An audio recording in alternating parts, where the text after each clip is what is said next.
কর্মী শহীদ হয়েছে। এই আন্দোলন ব্রিটিশ সরকারের বিরুদ্ধে আন্দোলন করতে গিয়ে আমাদের অনেক নেতাকর্মী শহীদ হয়েছেন।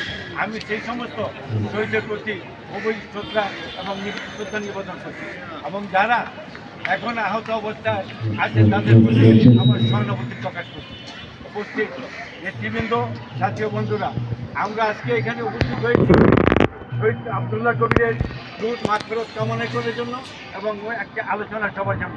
আমাদের এখানে উপস্থিত থাকবেন আমাদের ঢাকা মহানগরীর আহ্বায়ক জনাব আমিনুল হক সাহেব, যিনি ইতিমধ্যে আপনারা জানেন যে উনি কোথাও কোনো একটা প্রোগ্রাম কোথাও বাদ দেন না, যে কোনো প্রোগ্রাম উনি যেগুলো পরিবারের পাশে গিয়ে উনি তারা আমরা অপেক্ষা করছি কিছুক্ষণের মধ্যে হয়তো বা উনি আমাদের মধ্যে চলে আসবেন।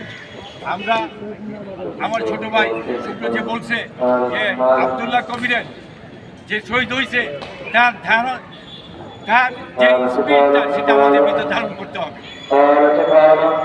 সবাইকে ধন্যবাদ জানিয়ে মাইক চালু হয়ে গেছে, এখন হয়তো বা আমি যাবে না। আপনাদের সবাইকে ধন্যবাদ জানাই এই কারণে যে আপনারা আবদুল্লাহ কবির আপনারা মনে রেখেছেন, শহীদদেরকে আপনি মনে রেখেছেন।